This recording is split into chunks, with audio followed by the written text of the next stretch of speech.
পিঠের চামড়া থাকবে না। যদি গ্রুপিং এর মাধ্যমে যদি কোনো কিছু করতে চায়, তাহলে সোজা কথা বলতে চাই, পিঠের চামড়া থাকবে না। সেটা যে হোক না কেন, সাধারণ মানুষের প্রতি যদি বিভ্রান্ত করতে হয়, তাহলে পিঠের চামড়া এটাও থাকবে না। কারণ অনেক হুমকি ধমকির মাধ্যমে এই বাংলাদেশের মধ্যে 17 বছর পরে আমরা এই স্বাধীন বাংলাদেশ পেয়েছি। এর মধ্যে যদি আবার হুমকি ধমকি যদি পড়তে হয়, তাহলে বাংলাদেশের মানুষ আপনাদের মধ্যে ক্ষমা করবে না। আপনারা যাচ্ছেন নমিশন হোক, এই হোক, সেই হোক, এগুলো কোনোদিন বদলানো যাবে না।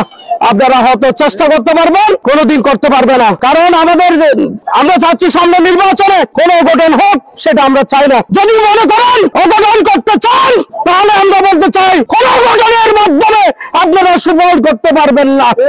কোনো আবুল তাবুল দল এখানে থাকতে পারবে না। আমি বলতে চাই, এখানে কোন আবুল তাবুল দলের মানুষজন, যদি সাধারণ মানুষ সোনাইচুরির নিরহ মানুষের উপর যদি কোনো উল্টাপাল্টা কথার মাধ্যমে যদি উল্টাপাল্টা হয়, তার দায়ভার কেউ নিতে পারবে না।